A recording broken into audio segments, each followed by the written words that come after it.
Hey, ladies and gentlemen, I'm back. It's Happy Tech USA. Happy, and those are men behind me. Why don't you make like a banana and shit? Gran Turismo 7. I love it. I love it. It has immersive 7th generation console visuals. And it has super exciting microtransactions that Sony didn't let reviewers talk about before the game was released. You serious? And a new patch for Gran Turismo 7 means you have to grind even harder to get cars if you don't want to pay money via microtransactions. And Gran Turismo 7 was unplayable for approximately 24 hours due to maintenance. Gaming in the year 2022. It makes me rock hard. Skip it up and that up.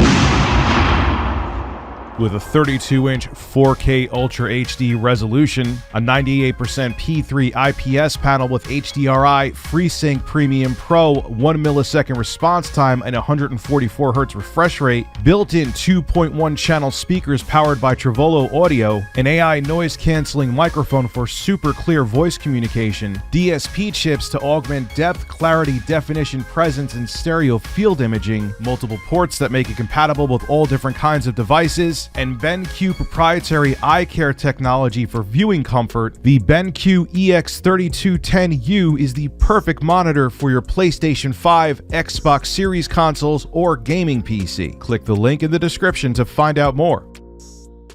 So you all wanted to call me Gran Turismo 7 haters, didn't you? I still think the criticisms in my video I did with my editor JKB are very valid. As a matter of fact, today he's working on my Wii U video. I'm editing this video all by myself. I'm all alone in this world today. But however you feel about the presentation and the visuals of Gran Turismo 7, love the game. I don't care. I gave my take on it. My editor gave his take on it. That's fine. But other problems have emerged with Gran Turismo 7, and that involves microtransactions. There was a new patch put out that makes it tougher to grind to get these cars because they want to incentivize you to actually spend money to get vehicles in the game. Because money. Remember there was a time that Sony was calling out Microsoft for being anti-consumer? Man, how times have changed. This is how you share your games on PS4.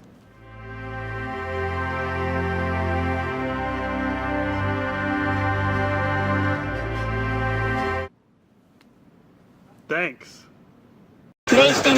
So this patch that was released for Gran Turismo 7 has reduced the payout for several races while fixing 2 late game races that were being used to farm credits due to a bug. So people were exploiting that bug so they could get more credits to earn these cars quicker. And no, Sony doesn't want you to do that, man. They want you to fork over more money than the $70 you spent for Gran Turismo 7. And keep in mind, I've talked about this before. Some of the cars that were in GT Sport that would cost you $5, the way they set up the credit system in Gran Turismo 7, you would have to spend $40 to get the same car.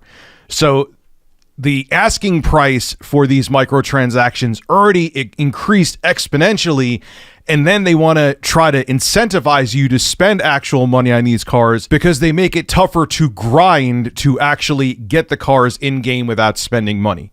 So they were already ripping you off. I already made a video on this.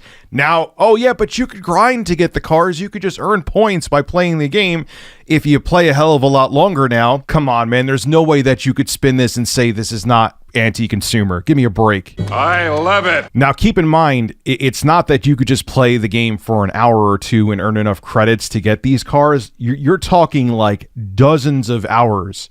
If you don't want to pay the microtransactions, if you don't want to pay actual money, dozens of hours to earn these cars in Gran Turismo 7.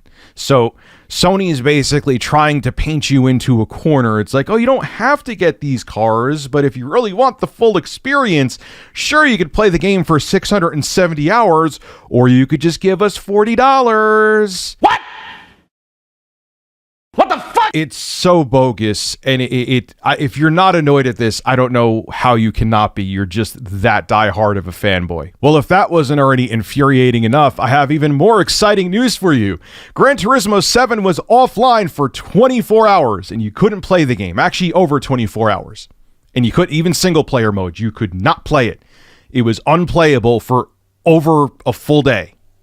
Let that sink in. Now, you think normally that wouldn't be too big of a deal, but because the game requires an internet connection for a huge portion of it, including a big part of the single player game, that pretty much means that people were locked out of Gran Turismo 7 for over a day. This is what Polyphony Digital had to say on Twitter regarding this. Due to an issue found in update 1.07, we will be extending the server maintenance period. We apologize for this inconvenience and ask your patience while we work to resolve the issue. And Direct Feed Games actually posted an interesting tweet from Sony that dates all the way back to June 2013. This is pre-PlayStation 4, when they were really going for we're the pro-consumer company, when they revealed the Xbox One as the anti-consumer company. Man, how much of a difference a console generation can make, huh? And this is what they tweeted back then. PS4 disc-based games don't need to be connected online to play. Thunderous, deafening applause. That was literally on PlayStation's Twitter account, and it's verified. You see the check mark there. What happened, Sony? Where'd you go? What happened to the old Sony? Oh, wait, this is the very successful Sony now that, hey, we make money no matter what, so we could be anti-consumer. I'll make it rain all day long. You know, it's funny, I'll admit it now. I bought a racing wheel for this game because a lot of people want me to experience Gran Turismo 7 the way it should be experienced. I'm not giving it enough of a chance, even though I still think it looks like a 7th generation game. And a lot of people were also saying, Rich, they're flat racing tracks. What do you want them to look like? I want them to look like what they look like in the introduction of each race when ray tracing is enabled and you're going around the car before you actually start racing. That looks like a current gen game. That's the same track that I see when I'm in the car and the graphics get significantly downgraded. It's the same track. Why can't it look like that? Obviously, the PlayStation 5 is capable of it. The game feels like a rush job to get a Gran Turismo 7 game out within the first couple years of the PlayStation 5 releasing. And then on top of it, you have these anti-consumer microtransactions. And then essentially the game has to always be online. What happened to June 2013 Sony? That was more pro-consumer. Now, I understand that was almost a decade ago. Technology has changed. The way people use the internet has even changed, and many more people have access to broadband internet 24/7. But there are issues that happen, like server maintenance, where people are like, all right, I can't play online, but I could still play the single-player game. You can't even do that.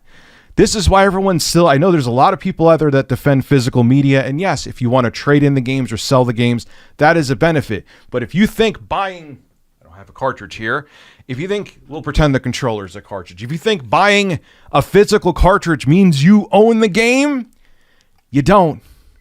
You're just paying for a license. And Sony, yes, times have changed, the internet has changed, but you're not the same pro-consumer Sony that you were in 2013. I guess the success got to your head, and this is a perfect example of it. This is Rich of Review Tech USA signing out. Have a good one. I love it.